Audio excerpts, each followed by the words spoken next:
Okay, what I'm going to present to you about now, oh, it is working, that's good. Move my head body out at the moment, the same problem as Phil. Okay, this is a piece that's going to be performed this evening by Lauren Redhead, who commissioned the work. And this is a piece for pipe organ and live electronics. And the idea for this there's two things. Firstly, this is about experiencing an epiphany, which can take many different forms, as we all know. So the manifestation, if you want to take the religious element. The other element is a moment of sudden and great revelation, where literally all the pennies fall into space and you get that feeling which you run up and down your spine. You think, oh my God. Oh yeah, all right, and this is really what this is about. You can take the religious side if you really want, but I don't. I'm really coming from a very, very physical side here. The organ to me is the first synthesizer because you've got direct control over the timbre, independent from the music, from what you're playing. And so really what I wanted to explore was taking that further and using the organ as much as a synthesizer, as a device for generating sound as well as generating music. So in this piece, I really want to fuse the two together and fuse the concept of having electronics, not to extend the organ so much, but to accompany it and to provide another element that the organ can't produce. And this is all part of the greater piece. Go on to the second slide, and you'll see the score. Okay, this is the score that Lauren's going to play. The top line refers to the electronics. The bars under the waveforms refer specifically to a synthesizer patch that I've devised for this, and they will control the individual partials of the generated sound. So the synthesizer I've generated will generate artificial harmonics, the Pythagorean, and each of those bars will control how much of that harmonic is actually coming through the system. So they each have their individual voices, and originally they had their own individual ADSR elements, which I'll show you later. In the end, for reasons of making the whole system run better, I actually automated them with a series of bars that work precisely like this, which is that in Max, it's just the usual bar slider that you've got. Underneath that is the actual organ score, and if you actually look at things like this, these long lines are drones. This is getting back to some of Graham's drone ideas, and they refer to particular pipes, to particular stops that are pulled out. Lauren's got choice of which note to play, and has also got choice precisely how long they actually last. But the idea is that you turn one off at a certain point before you start another one. So there is a definite structure to this, but that structure is flexible. And if you look, along the side it's written high and low. So the idea being that those particular drones appear much higher up in the musical scale, and these ones appear much lower. Underneath this there is individual pedals as well. There is a pedal drone going on each of these. The box elements are points referred to improvised again on, but with short semi-phrases that you can move around. And the general idea is to create a contrast with these long drones. And this again makes this a particularly structured piece. So we actually have the two elements going on. The actual epiphany happens here. And this is the first point where I've actually given her a very specific chord to play. So from up to here, she's really got choice of it. When we get to this swell here, this chord comes in, and the idea is it comes in as loud as she can physically generate. So this pulls here gives her the opportunity to pull all of the stops out. Whilst that's happening, there is quite a bit of synthesis going on in the background, which acts as a chance to actually fill in and to actually give her a bit of contrast and the physical time to pull all these stops out. She then hits this chord. The electronics follow this pattern at the top, and from that point onwards, the idea is that she thins the sound. So the epiphany begins to wear off, And when she'll start with all the stops out, she then starts pushing them gradually back in. And as she does so, she lets go of some of the notes. So eventually, when we get down to this part here, it's actually only 1 or 2 pipes playing and 1 or 2 notes. So we get this great big swell and we fin it right the way down. And that's the general idea of it. And coming back to the thing, and describe the synth. Okay, the electronics are done in Max for Life, running inside Ableton. The advantage of doing this is it gives me the ability to have Max running in a studio environment, which means to say that for starters, Max goes through the Ableton engine, and that allows me to use the built-in limiters, the effects, the reverbs, etc., as I would in a conventional DAW studio. But at the front end, I've got this synthesizer that I've hooked up. The idea of it is, it will generate 8 sine wave generators, which the first one is the fundamental, plus 7 Pythagorean harmonics. So they'll all be times 2, times 3, times 4, times 5, times 6, times 7. Each of those has its own volume control, but each of these also has a modulation control, because each sine is being modulated by the next sine up. So you have a summing of the sines at the bottom, but you also have an individual modulation going on each of these oscillators to begin with. And this is what the patch started looking like.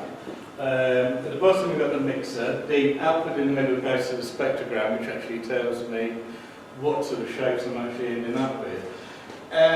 When I first did this, originally we had, this is the live version, which gives us 8 individual ADSR controls.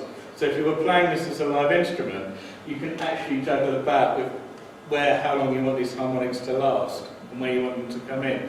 So for example, you could set this up that you play a note and you'll hear the higher harmonics first before you hear the lower and the fundamental, if you wanted to. Or you could do the reverse. Or you could do something completely different again and just have the odd harmonics or the even harmonics or however you wanted to do it.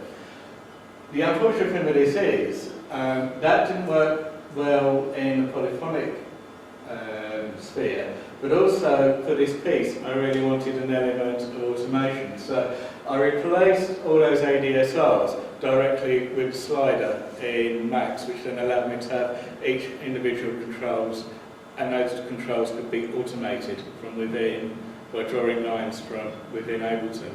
And that then allowed me to have some very, very complex pattern changes that, you haven't got enough fingers to be able to tweak each individual knob. So this allowed me to do some fairly complex patterns, which I can still interfere with live.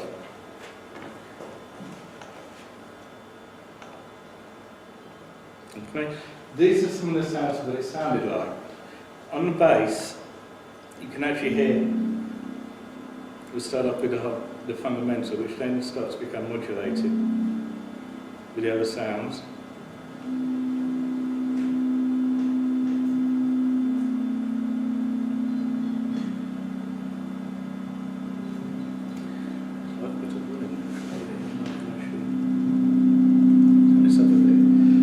Hear this progress, you'll actually hear very subtle changes as other harmonics are being pulled in and being modulated.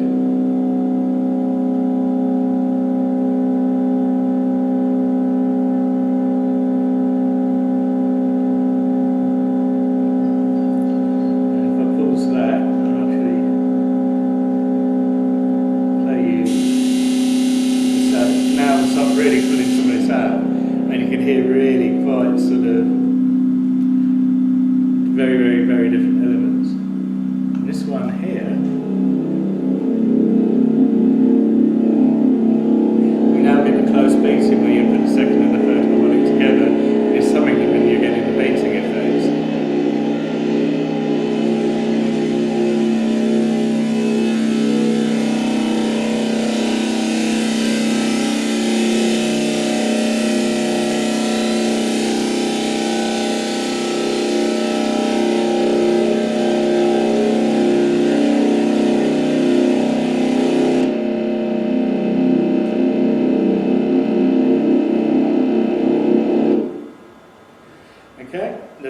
electronics. Other sounds I'm going to use, there's granular samples of aircraft. There's a low bass sine wave at the very beginning, which will enhance the very opening low pedal in the organ. So you'll have a sine wave going very much against the sort of sound that's going to come out of the largest pipe on the organ. And I don't know quite how that's going to sound, because organs will all sound very, very different from each other. A big element of this piece is experimental. I actually don't know this is going to work. We haven't tried it. The first time we're going to try it is at 2 o'clock this afternoon when we actually rehearse it for the evening. So it could be a complete surprise as to what actually happens in reality. It might not work. It could all go totally and utterly wrong. And that might be better. That might be actually better than what I thought of in the first place. One never knows. Let me look at the organ. Dynamic stops to change timbre. This is as much about timbre change as an evolution. So again, the idea of putting music and sound together, integrated in one piece, and actually having the two influence each other, which is, to me, really what organ and electronics can be about. The pitch into it first after, when the epiphany actually happens, it's suddenly a given chord. And that's the point where all of this suddenly comes into focus. And then we let go of it, and it then dissipates. And that's it, basically. And do I know whether it's going to work? No. Find out. Come and find out this evening. Stuart, the one thing I've mentioned is the actual space of the church. Yeah. And obviously, ideally, we'd have had a lot more time to listen to things in that church space. Yeah. But presumably there going to be particularly resonant frequencies there that you could tap into very precisely. Yeah, and there's the way that I've designed the patchwork in Ableton is I can actually tweak it on site if I really want to, and I can live diffuse it. It's going to be across 4 speakers, so I can also live diffuse it as well. But also, one of the big key points in this piece is we're going to do this today, and we're going to do this at Huddersfield Contemporary Music Festival in 2 weeks' time at the organ in Phipps Hall. And that organ is radically different to the one we're going to be doing it on this afternoon. So what I'm also tapping into is the fact these organs are very, very different from each other. Is that St Paul's or? No, it's the chamber organ in the Phipps Hall, which is in the CAB. You know the Phipps Hall where we... Yeah, that's a very dry space. That's firstly a very dry space. The other thing is, that one is tuned Baroque. So it's A equals 410, it's not A equals 440. So one of the things I like about this is this piece will be very different in different spaces with different organs, and therefore each performance will be quite unique to that space. And again, that's one of the elements of this that can make it really, really different. The one in today is very resonant this evening in St James the Great, which incidentally it's a church straight opposite here. If you look out the window, it's just straight across there. You can see the church. So you come out of here, walk directly ahead if you come out the back here, and turn right and the church is just down there. And that's a very resonant space. It's very wet, and it'll be very, very different from Phipps Hall. So half of this is going to be different organs, different spaces, electronics that will modulate and will evolve, and really to build up a soup of stuff basically, and just have these as individual performances and make them quite unique. In theory, it could all go wrong.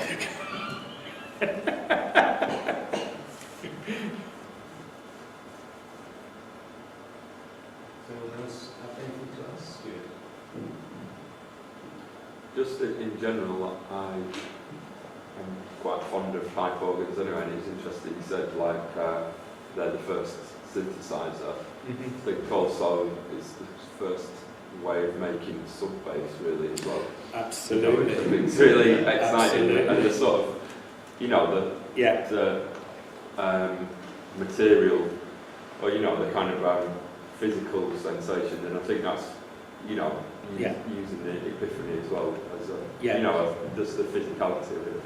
There is a very real physicality to this. In fact, if I was to very briefly boot this up and play you a bit of it, There's also sub-bass used in the patch. I've got a very, very low sine wave running in this, which would go with the pedal notes. Yeah. And what the point is, it starts at a very low C. If you actually look at what the pedal notes are doing in my piece, they rise chromatically from C. So we'll get minor seconds when Lauren changes to C sharp, and then we will get proper seconds, we'll get minor thirds, and we'll get thirds. Whilst all this other stuff's going on. It's very So good. potentially beat notes coming through with the drums. Yeah. Yeah, I'll just briefly, very, very quickly.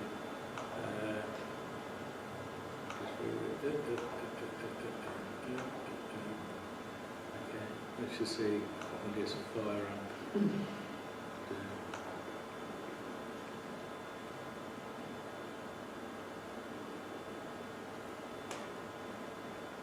I can't actually hear anything, so I don't know if that's actually. Don't know if it's actually variation. Is it? Well, no, it's still plugged in, so I don't know if that's actually. Maybe not. Maybe. Am I right for time, or do you want me to wind up? Yeah, I'll give you 5 minutes. All right. Okay, that's fair enough. Okay, just see very briefly. It doesn't work. But it's not. The 1032s go down in me stuff.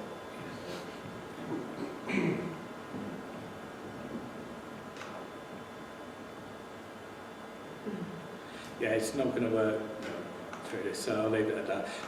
But yeah, that's the basic idea, and come along this evening and see whether it works or not. We'll see what I end up with.